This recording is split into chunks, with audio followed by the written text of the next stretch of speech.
of riding with you. As we go fast and leave the past all in the rearview. So roll the windows, I wanna clear view. Close the distance to my heart and keep it near you. Don't need a suitcase packed, so lose the map. I'm switching my location, they won't find us here. Darling, you remind me of Carolina pine trees. Baby, when I eyes me, I feel my heart raging like a river out in West Virginia. I wanna be with you whenever you are. And we don't need to leave this town. With just one touch to take me down the list. Baby, let's take a trip. When I got questions, you're the answer. Oh, your love is like the sunset in Montana. You make it easy, you lead, I follow. Baby, cover me like snow in Colorado. Don't need a suitcase packed, so lose the map. I'm switching my location, they won't find us here. Darling, you remind me of Carolina pine trees. Baby, when I eyes me, I feel my heart raging like a river out in West Virginia. I wanna be with you wherever you are. And we don't need to leave this town. With just one touch to take me down the list. Baby, let's take a trip. Bom dia, ouvintes da Mundial FM. O programa do Medal Sim começou e hoje eu estou com uma convidada muito especial que me inspira, que sempre acompanho. Vamos falar sobre comunicação. Comunicação é relacionar-se. Sem comunicação, a gente não está se relacionando. Estou aqui com Tatiane Campos, advogada da área familiar. Tati, fala um oi pro pessoal, se apresente. Muito obrigada por ter aceitado o convite. Eu que agradeço inicialmente o convite, fiquei muito feliz, muito honrada. Você também me inspira, é recíproco, eu acompanho o seu trabalho nas redes sociais de perto e é uma grande profissional. Então, novamente, eu agradeço o convite e quero dar um bom dia aos ouvintes. Seja bem-vinda. Muito obrigada. Tati, para a gente começar o nosso bate-papo, eu vou direcionar aqui uma questão sobre o direito da família na comunicação. Como que a comunicação pode influenciar na resolução dos conflitos, seja do casal, ex-casal, a relação de pais e filhos? Bom, eu sou defensora da ideia de que, em boa parte dos casos, com exceções de situações envolvendo violência doméstica, a resolução consensual é o melhor caminho. Eu sou defensora dessa ideia. Então, a comunicação, ela é determinante na resolução do problema. Ela tem o poder, na maioria dos casos, de resolver o conflito de uma forma mais equilibrada, de uma forma mais justa, reduzindo os impactos emocionais, os impactos financeiros, principalmente quando envolvem filhos, que ainda são menores. Então, tem esse poder de amenizar os impactos emocionais, até como forma de não afetar diretamente as crianças, os filhos, primeira infância, adolescência. Então, a comunicação ela é determinante. Precisa ser uma comunicação adequada, clara, transparente, assertiva. Precisa haver, no meu ponto de vista, a escutativa. Nós estamos muito habituados a ter uma comunicação mais reativa. Nós queremos fazer com que prevaleça as nossas verdades, como se as nossas verdades fossem absolutas. Então, a comunicação, ela é determinante, ela tem o poder de construir soluções justas, equilibradas, assim como, dependendo de como as partes dialogam, de como é a relação íntima, tem o poder de destruir qualquer possibilidade de resolução consensual. Então, ela é determinante. Olha como é interessante, você falou sobre a escutativa e é algo que eu sempre estou falando aqui no programa, falo nas redes sociais, falo no consultório. Escutativa é uma escuta genuína. É você não olhar só para você, né? Para suas emoções, para aquilo que você quer, mas olhar para o outro também. Dessa forma você também está acolhendo o outro. E a comunicação assertiva seria uma comunicação diretiva, em que você conduz o outro. Isso tá legal, isso não, né? E você também não olha só para a dinâmica que é aquilo que você quer se beneficiar. Precisa ser uma mão de via dupla, né? Dupla. Principalmente quando tem filhos. Principalmente quando tem filhos, porque a tensão, os conflitos podem se intensificar ainda mais em razão dessas questões práticas que precisam ser resolvidas no tocante aos filhos, como valor de pensão, guarda, convivência, como vai acontecer. Então, quando se tem filhos, a tendência, se não houver esse diálogo respeitoso, transparente, a escutativa, a tendência é que esses conflitos acabam se intensificando. Sim. Doutora Dayana, só para o pessoal, então, desmitificar, entender o assunto de hoje, e para ligar também, né, mandar um WhatsApp aí fazendo pergunta, né? Como a gente sempre não precisa se identificar. Não precisa se identificar. Né, um bom dia para vocês, eu entrei nem falei bom dia. Então não precisa se identificar, se quiser dar um nome fictício também não tem problema. Então estamos ao vivo pelo Facebook, pelo YouTube aí também, pelo aplicativo, onde você consegue mandar mensagem para a gente também. Qual que é o telefone nosso? É o 19 997 93 97 85. Então você pode ali fazer o seu comentário, sua sugestão e principalmente a sua pergunta, né? Você pode fazer pergunta e se no caso você fez a pergunta aqui e está sendo respondida, que às vezes a gente não consegue dar o total do conteúdo, você pode ir nos ajudando e complementando aqui, né? Então faça isso ligando no nosso, mandando no nosso WhatsApp e para eles entenderem o assunto de hoje, para eles estar mandando já essas perguntas aí, essa dúvida aí. E já vai mandando aí, compartilha com o pessoal já o link aí do programa já. Encaminha, eu disse, mas não disse. Ah, isso. Pessoal, então hoje é a comunicação dentro do âmbito familiar, do relacionamento. E você também pode fazer aí uma reflexão fora, né, de uma questão amorosa. Porque a comunicação, como eu disse, é relacionamento. Se você não se comunica, você não está se relacionando com o outro. Você está apenas existindo. Não está com foco na sua vida, no seu cotidiano, com um olhar a si, com um olhar ao outro. Então comunica com a Mundial aí mandando a sua pergunta. Ixi, acho que agora vai... Depois dessa, o pessoal vai... Eu estou até imaginando, mas mande sim, porque a gente está aqui para isso, para lhe ajudar a entender esse assunto que é cotidiano, né? Muitas pessoas têm aí, né, essa situação. Então vem, mande aí que a gente vai estar respondendo aqui, tá bom? Tati, uma dúvida minha, bem simples, mas que eu tenho curiosidade. Sim. Existe casos assim que você já presenciou, que chegou até você, em que o casal queria o divórcio e durante ali o processo eles desistiram? Se reconciliaram? Sim, porque eles entenderam que tinha uma dinâmica, alguma coisa que dava para eles dialogarem, uma falta de comunicação, às vezes. Já aconteceu isso? Aconteceu na semana passada, inclusive. Eu fui fazer uma audiência de conciliação, eu estava representando os interesses do ex-companheiro, eles viviam uma união estável. E aí, um pouco antes da audiência começar, ele me disse que eles tinham sentado, conversaram e que eles estariam ali se reconciliando, que ele desistiria do processo. Então, aconteceu na semana passada, durante a audiência de conciliação, que foi marcada, eu pedi a desistência em razão da reconciliação, Por quê? Eu acho que eles estavam vivendo um conflito muito intenso, marcado pela ausência de diálogo, pela ausência de comunicação.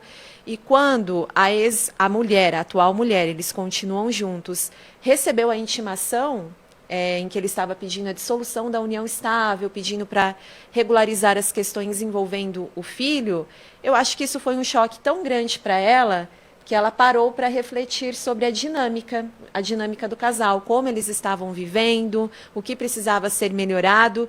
E isso, de uma forma inusitada, a intimação, o fato dela ter recebido a intimação, fez com que eles refletissem sobre a relação em si, sobre a ausência de diálogo. E aí, na sexta-feira passada, inclusive, eu fiz essa audiência e eu pedi a desistência do processo, porque eles conseguiram perceber que faltava uma comunicação mais assertiva, mais clara, mais transparente. Que bacana, né? Então, a falta de comunicação, ela realmente conduz a algo. Ela é determinante, na verdade, né? É determinante para a resolução de qualquer conflito. Sim.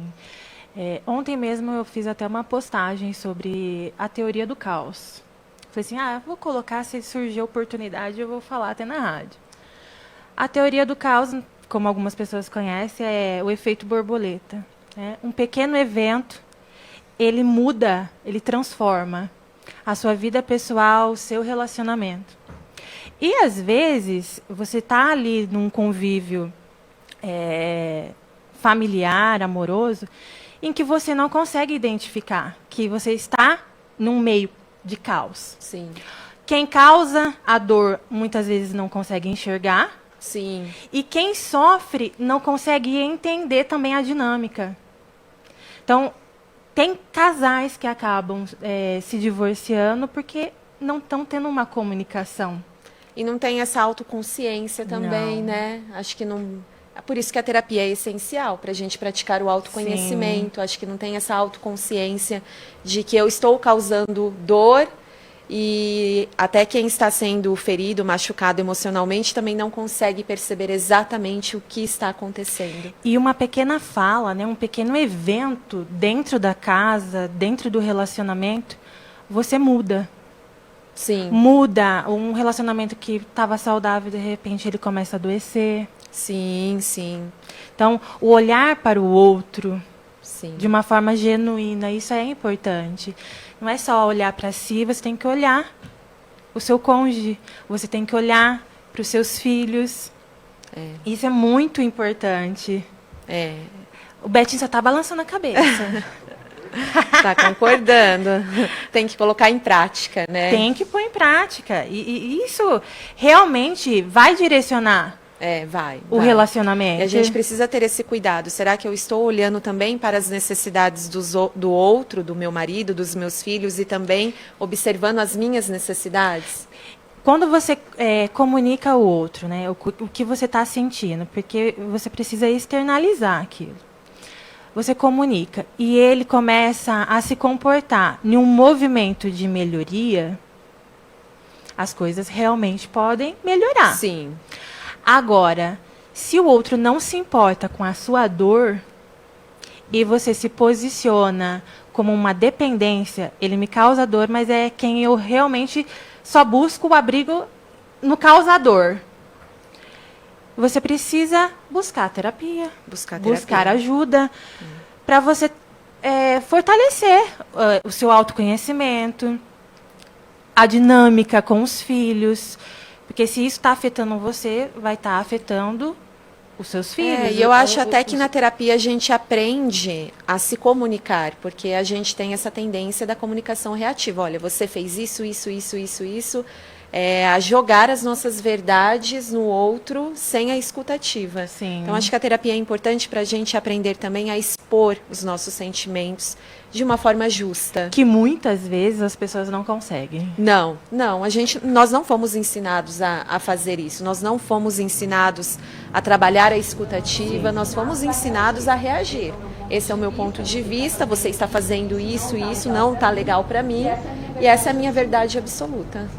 Eu nasci assim, eu vou morrer assim. Então, não, você quem precisa fala realmente... isso é sempre eu, doutora. Não, mas é que eu falo que tem pessoas que são sempre desse jeito. Não, meu pai era assim, meu avô era assim, eu sou assim, vou morrer. Um dia eu falei pra pessoa, a pessoa trabalhava comigo, tá, doutor? Nós estamos rompendo o assunto. Eu falei, você vai pro inferno desse jeito. Se não mudar, você vai, infelizmente. Né? Ela falou, nossa, mas como assim então? Mas a gente tem que mudar, fazer um esforço. Né? Mas ó, chegou uma pergunta aqui, eu não vou identificar porque Sim. a pessoa pôs o nome aqui, mas não comentou. Me ajuda aí também, né?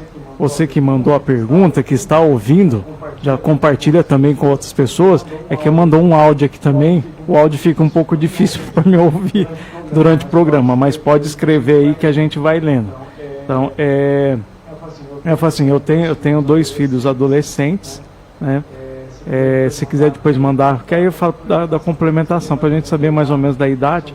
São 2 filhos adolescentes e tem um problema de comunicação com eles agora, né? Tive um momento ruim, né? Familiar, mas a minha comunicação com eles está muito ruim, ainda mais que eles brigam comigo porque eu fico vigiando as redes sociais dele, tanto que eles não conversam mais comigo. O que ela... Comunicação individual. Acho que a gente já até falou isso, eu não lembro se foi em alguma pergunta de outro ouvinte, não me recordo. Mas a forma que você cria e educa um filho não é como você vai criar o outro. Então você precisa se achegar em cada um individualmente e colocar o seu posicionamento e a sua autoridade como mãe. Os filhos na adolescência, eles são muito difíceis. Concordo, também tenho um adolescente em casa.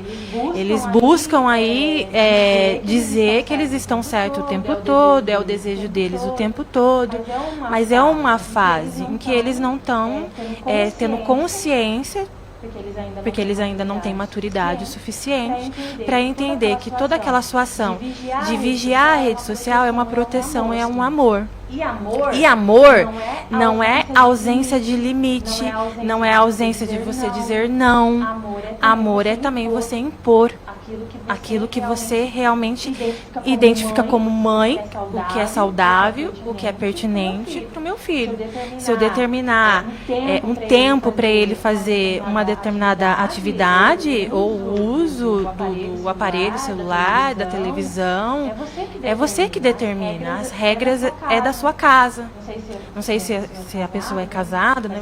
Mas quem determina a dinâmica é o casal, é o pai e a mãe. Ela só pôs assim, oi. 13, 17, acho que deve ser a idade, né? Sim. E ela reflete de novo. Piorou muito depois que eu comecei a vigiar as redes sociais deles.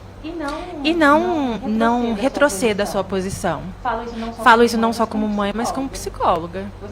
Você de fato precisa saber o que está acontecendo na rede social.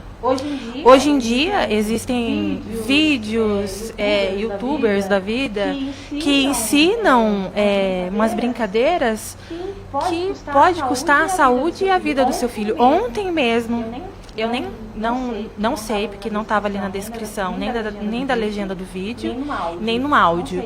Não sei qual é o país, se é no Brasil, qual é o estado, mas eram 2 adolescentes numa brincadeira em busca de likes. E isso custou a saúde desse adolescente. O rapaz ficou à frente, a moça atrás. E tudo combinado, pelo que eu entendi no vídeo, em busca realmente de aprovação do digital. O rapaz se jogou para trás e a moça saiu. Ele caiu no chão. Ele teve danos cerebrais. Seríssimos. Ela está digitando aqui, ela acabar. Então, você realmente precisa vigiar. Chama cada um no seu individual. Uma primeira tentativa, eles vão se recusar. Eles vão continuar aí num comportamento de silêncio, porque eles querem te convencer, te conquistar pelo cansaço. E muitas vezes mãe, pai acaba tendo uma recaída no seu posicionamento, no seu posicionamento, porque você ama, ai filho, ai minha filha. Então Continue na sua posição. Você realmente precisa, você não está errada em vigiar a rede social. Ela pôs aqui o áudio, acho que foi o áudio que ela mandou, são maravilhosos. E nunca achei nada demais. Acho que deve ser nas redes sociais. Deixa eu só pegar aqui. Nunca achei nada demais, mas eles não me ouvem.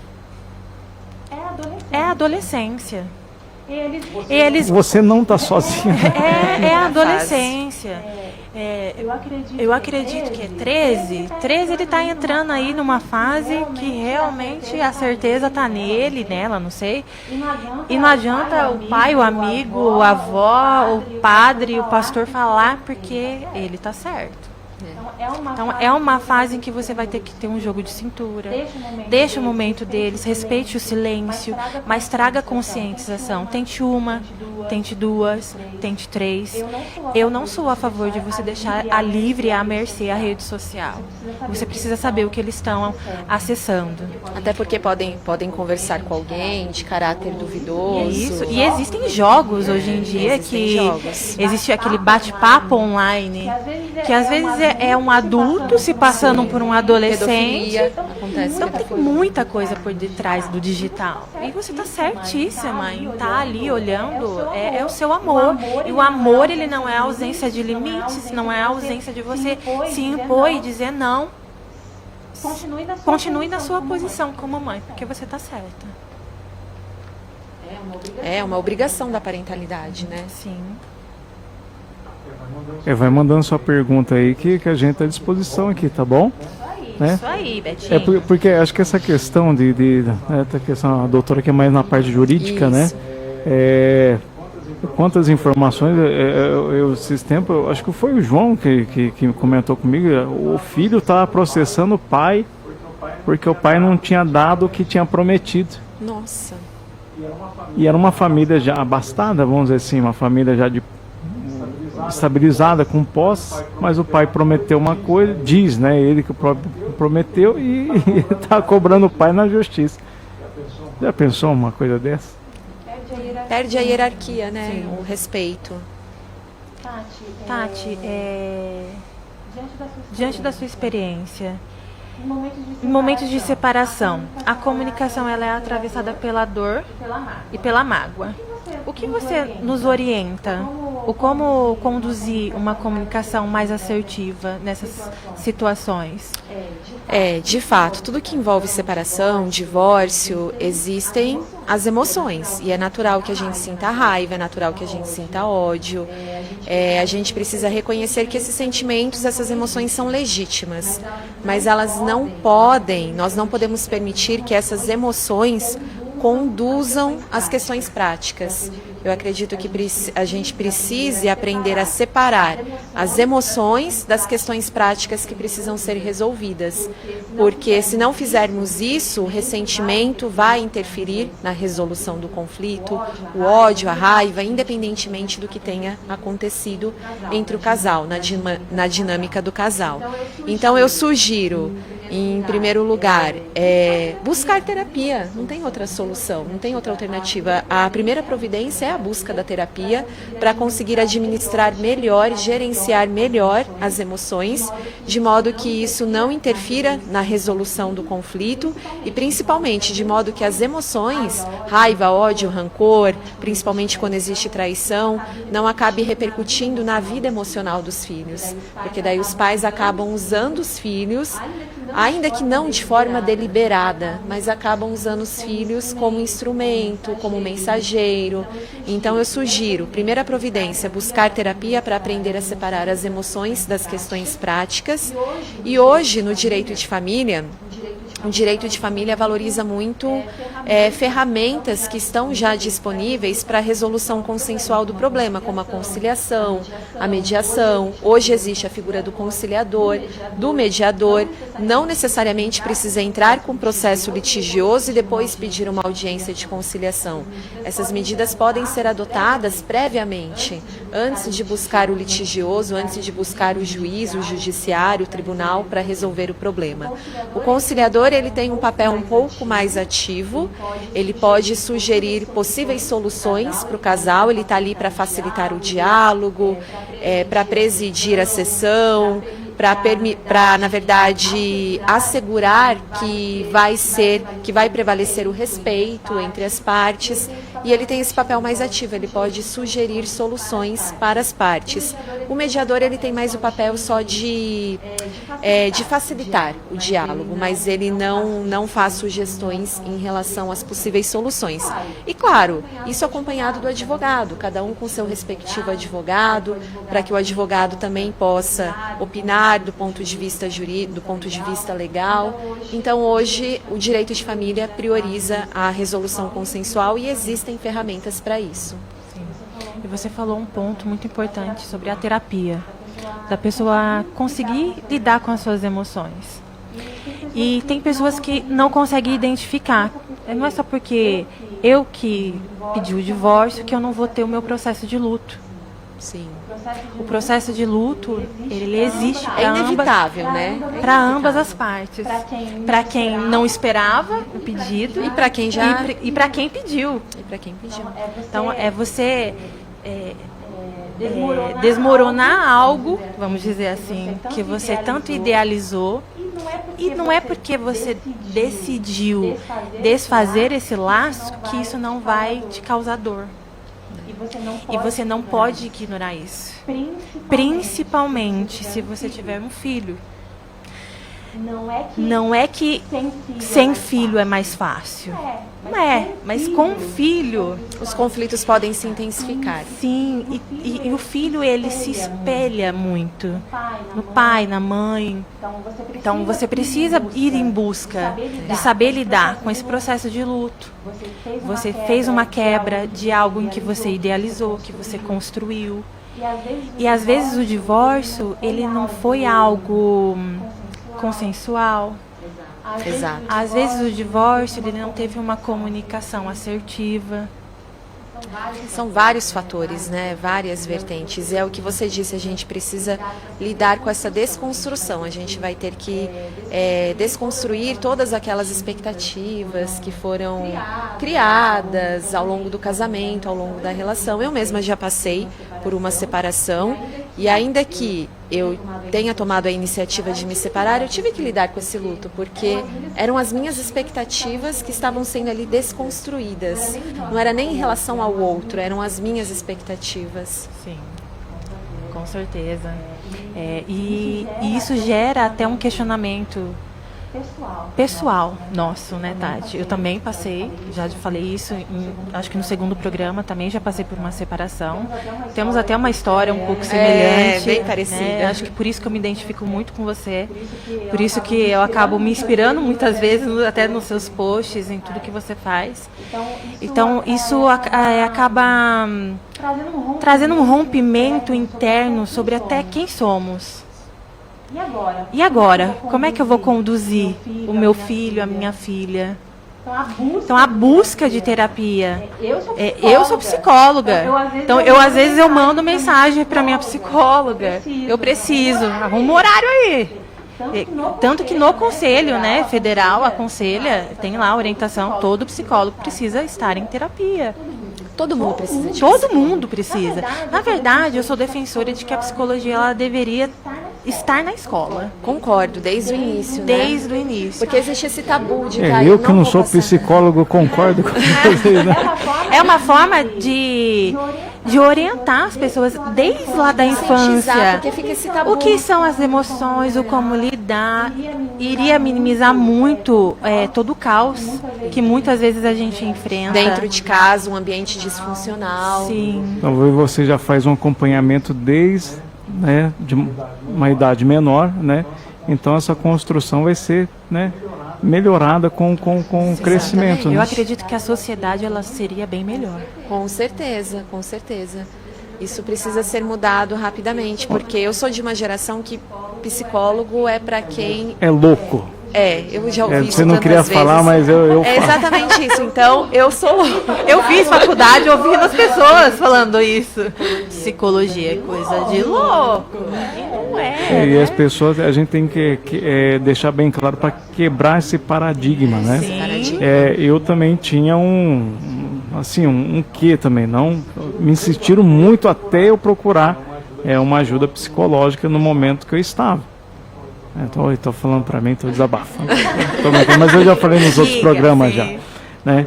Mas a gente tem um certo preconceito, né, na situação, né? Então, muitas pessoas não vai, minha esposa vai, procura ajuda, né? Você passou por um momento, foi na época da Covid, né? Procura ajuda. Não vou. Vai lá sem compromisso. E aí teve um dia, eu com medo, tudo assim, mas fui. E aí quando eu falei para a doutora Daina, seria uma questão de utilidade pública, ter esse contato do trabalho da psicologia, né, com as pessoas, né? Tanto nas empresas, né? Nas empresas e tanto, né, no ambiente público ou escolar, o que for, ou na vida cotidiana. E eu até brinquei, depois que eu comecei, e eu não tenho vergonha de falar, né, que eu comecei, eu fui lá, deu certo, tal, legal, fiz um período, graças a Deus, tá? Minha esposa manda, você tem que ir, né?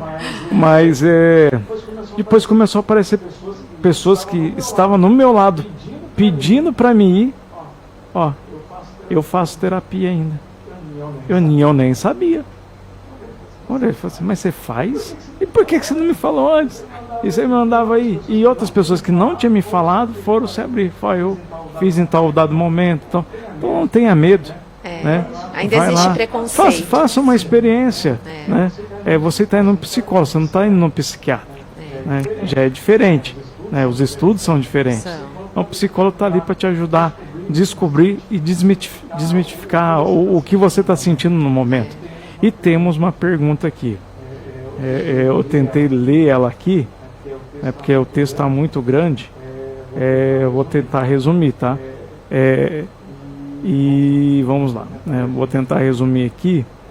Não vou identificar a pessoa também, mas é esse relacionamento de comunicação.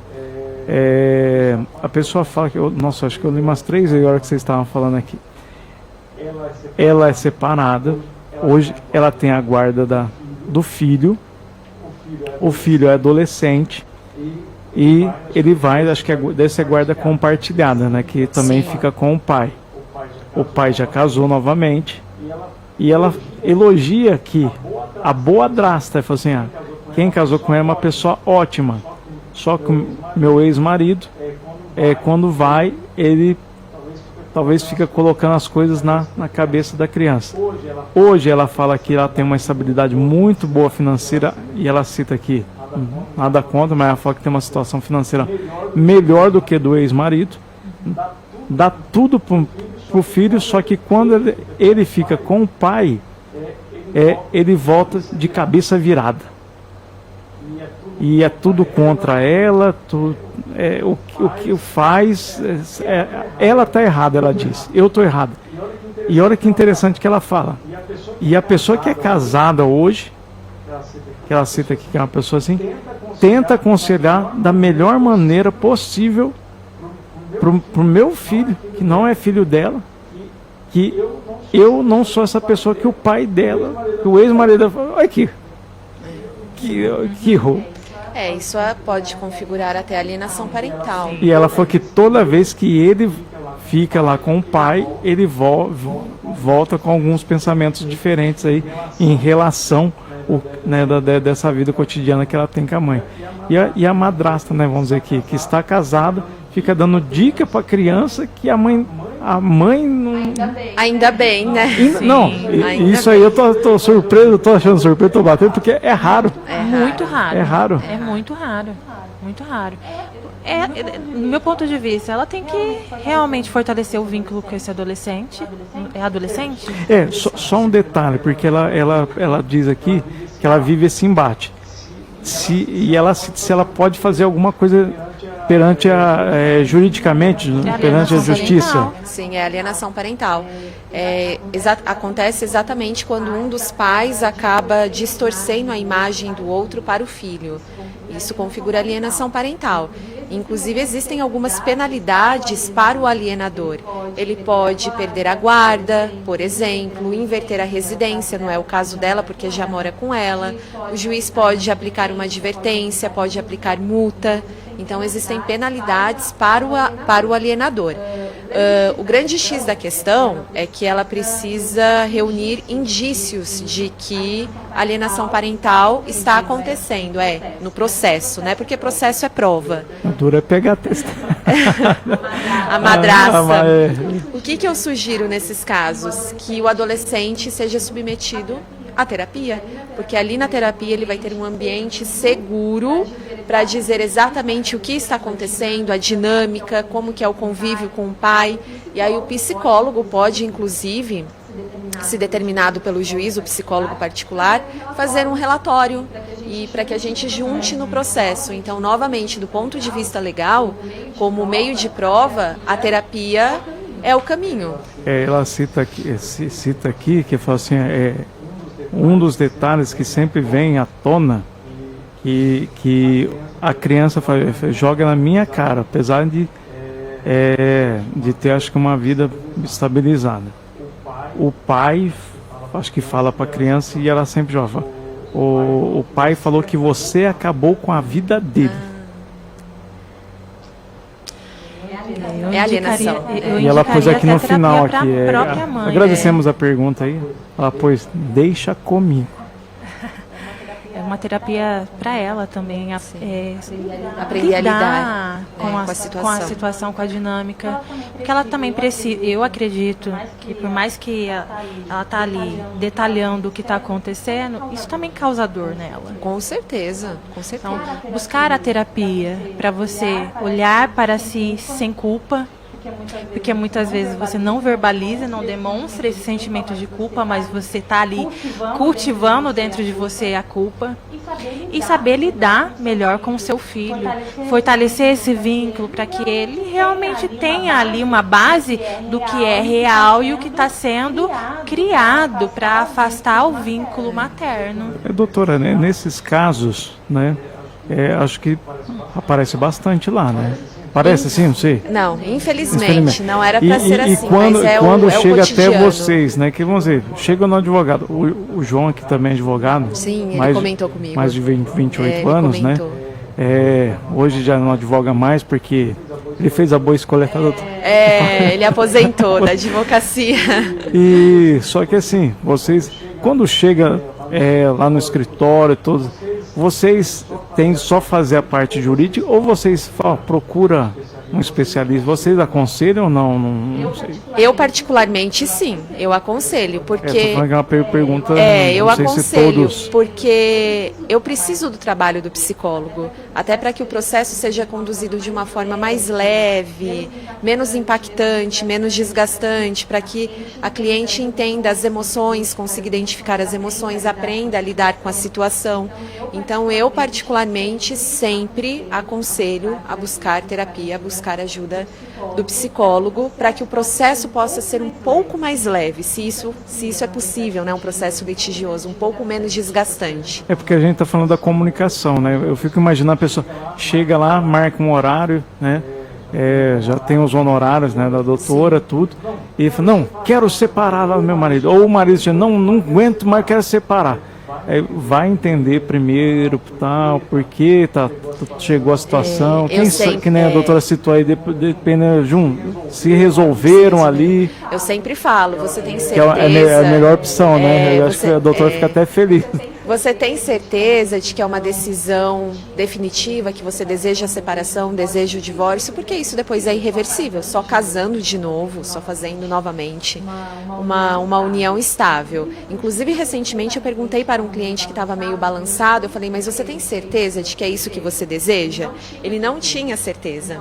Então eles tentaram mais uma vez, não deu certo novamente, e aí sim depois ele me procurou. Não, agora nós sentamos, conversamos, realmente, nós tentamos mais uma vez, não foi possível. Então eu procuro oferecer um atendimento mais acolhedor, mas eu não faço papel de psicóloga, até porque eu nem tenho propriedade para isso. Mas eu procuro sim oferecer um atendimento mais acolhedor, mais empático, mais humanizado e orientando nesse sentido, a buscar a terapia. Eu podia já ganhar o dinheiro, não, vou fazer aqui, já está assim, tá, já vou intimar, já, pronto, acabou. Não é tão simples assim, são as vidas, né, que estão em jogo, não é apenas a parte legal, a parte famílias, do direito, né? São famílias que estão sendo desconstruídas, então a gente não pode ir por esse caminho. E acho que é justamente por isso que eu gosto muito do direito de família, porque tem essas particularidades, ele é mais subjetivo, ele é mais humanizado, acho que é a área do direito mais humanizada. E eu sempre aconselho, então, a buscar, sim, um profissional, um psicólogo, para aprender a lidar melhor com a situação. E a comunicação, a falta dela, né? Muitas vezes leva a um divórcio que ambos, às vezes, nem desejam. Nem desejam. Igual esse cliente, né? Tentou mais uma vez e não deu certo. Penso eu, né? Se tentou mais uma vez é porque tem sentimentos. Tem sentimento. Ele falou, ele reconheceu. E ela, se ela aceitou, Também. é porque tem sentimentos. Isso. Até onde vai eu estar certa ou você estar certo? Até onde vai essa arena de competição, de disputa? Vale você estar correto, o outro está errado e ficar separados? Quando ainda existe amor, quando ainda existe carinho, afeto, ternura. Vale você afetar, não sei se é o caso deles, de terem filhos, você afetar o seu filho a um divórcio se não tem amor? Se tem amor? Isso. Se tem amor, não vale mais um e o outro ter um olhar um pouco mais humanizado, uma conscientização da necessidade de uma terapia? Buscar ajuda, buscar auxílio.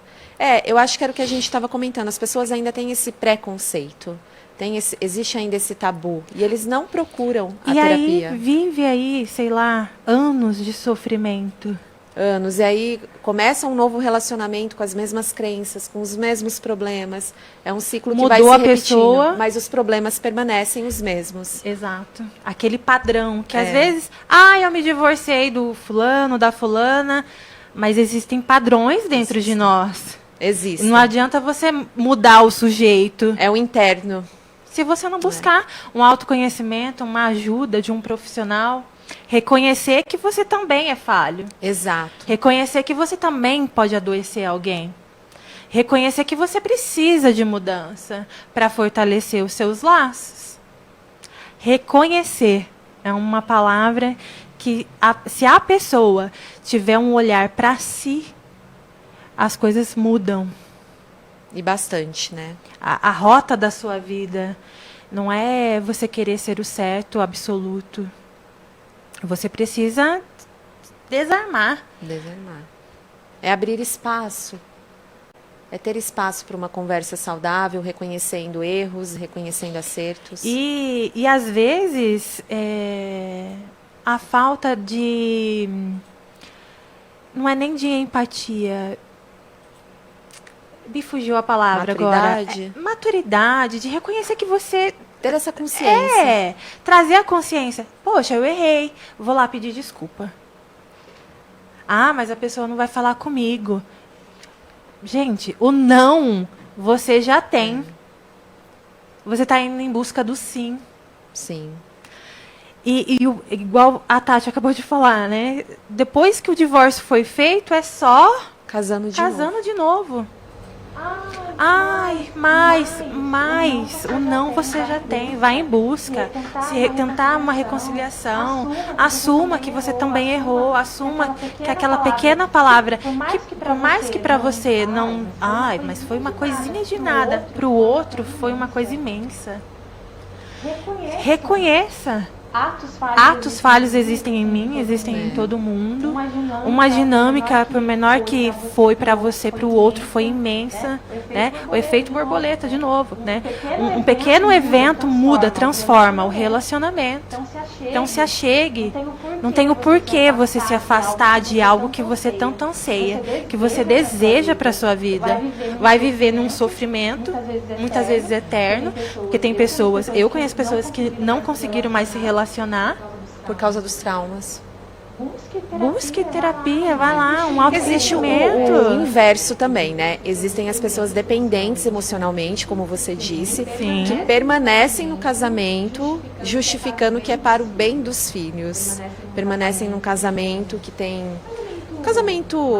uma relação muito tóxica em prol dos filhos. Tem essa crença internalizada de que os filhos vão ser beneficiados se tiver a manutenção da relação. Sim.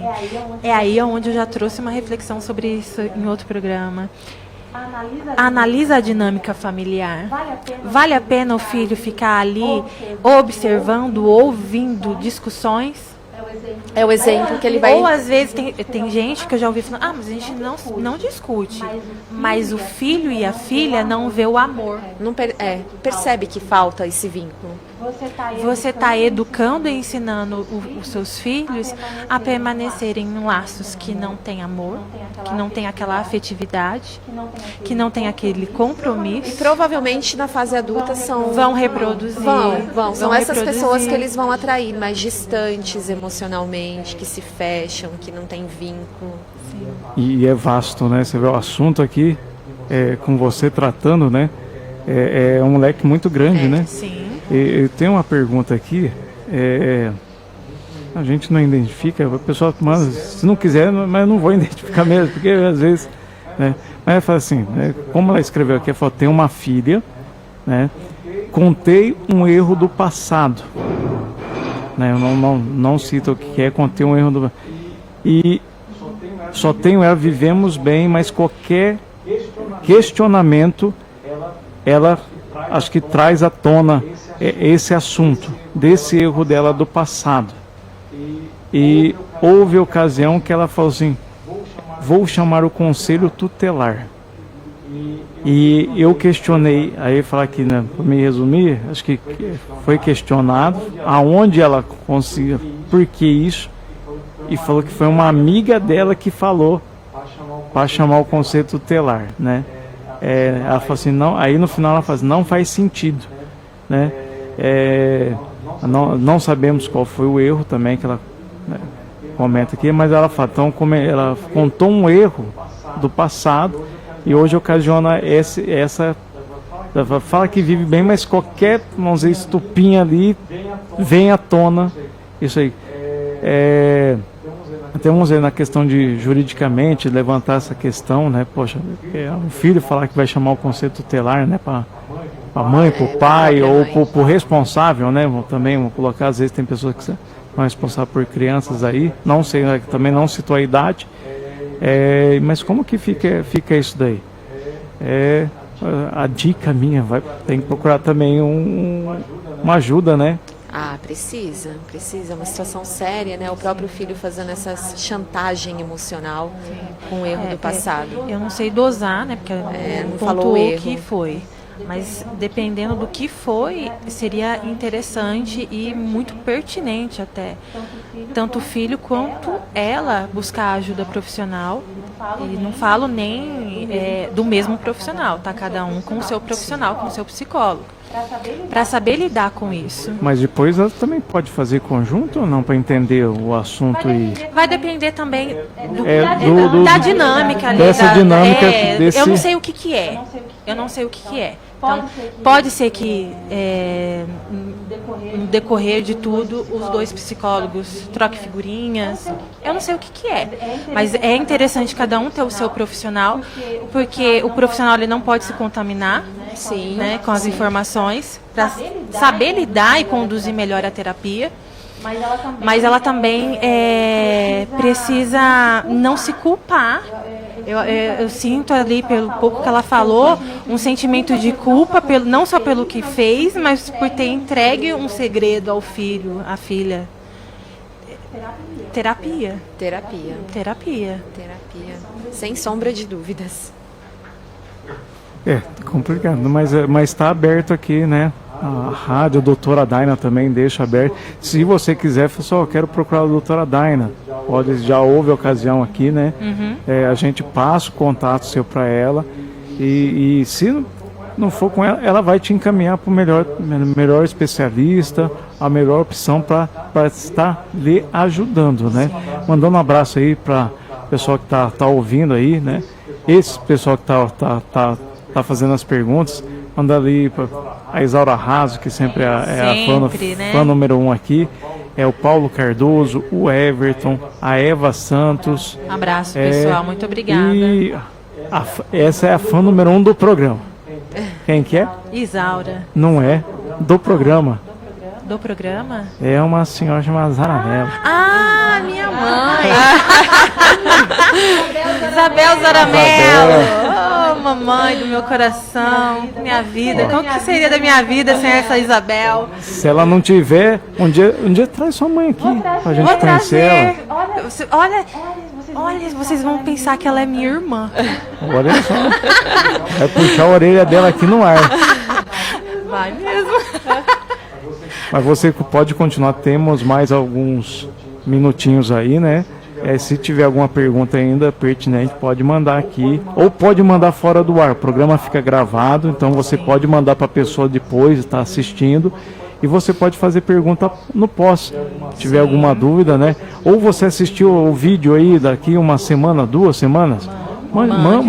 Mande a pergunta aqui que a gente passa para a doutora Daina aqui também. E procure depois a doutora, né? Para estar esclarecendo. Trabalho em conjunto. Encaminha um vídeo. Falei, mas não falei. Eu assisti lá, nem prestei tanta atenção. Você fala, não, é meu primo, meu vizinho. Mas você pode mandar aí o vídeo, né, com aquela mensagem subliminar, né? Sim. Aí fala, mas por que você mandou isso? Não, eu mandei esse vídeo para um monte de gente, para um grupo, né? Saí encaminhando, achei interessante o início. É, uma lista de transmissão. Olha, eu nem assisti até o final, mas vou ver lá depois também.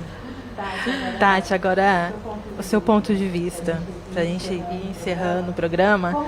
Como uma comunicação clara, respeitosa, pode contribuir para acordos mais justos e até para preservar os vínculos, especialmente quando há filhos?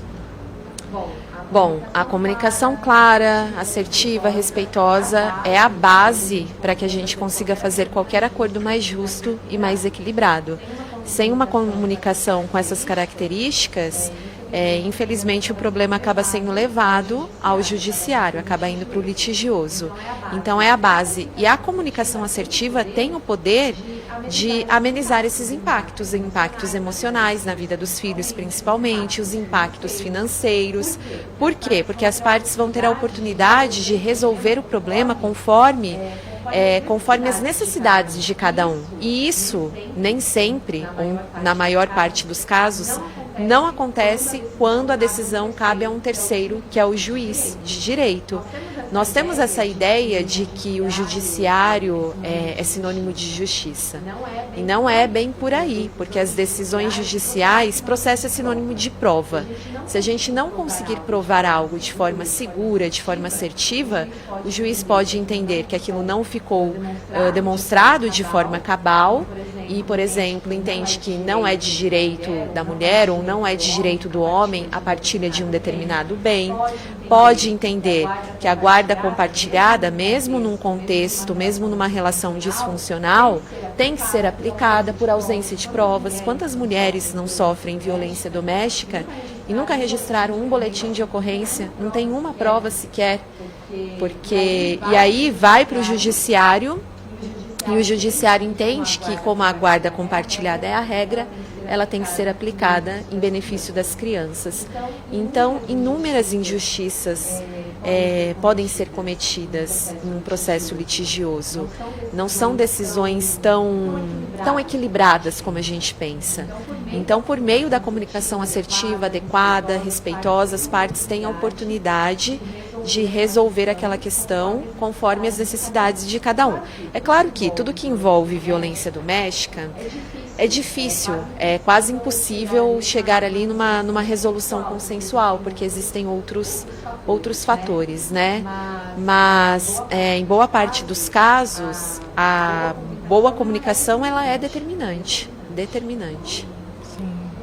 É primordial, É, né? é primordial. Tati, já aconteceu uma dúvida minha mesmo, de você estar ali acompanhando uma cliente, no caso uma mulher, que sofreu por anos um abuso, um relacionamento tóxico, e o cônjuge, né, se posicionar afetando até os filhos, não importa se está prejudicando os filhos, se está tirando dos filhos, eu quero afetar a minha ex-companheira.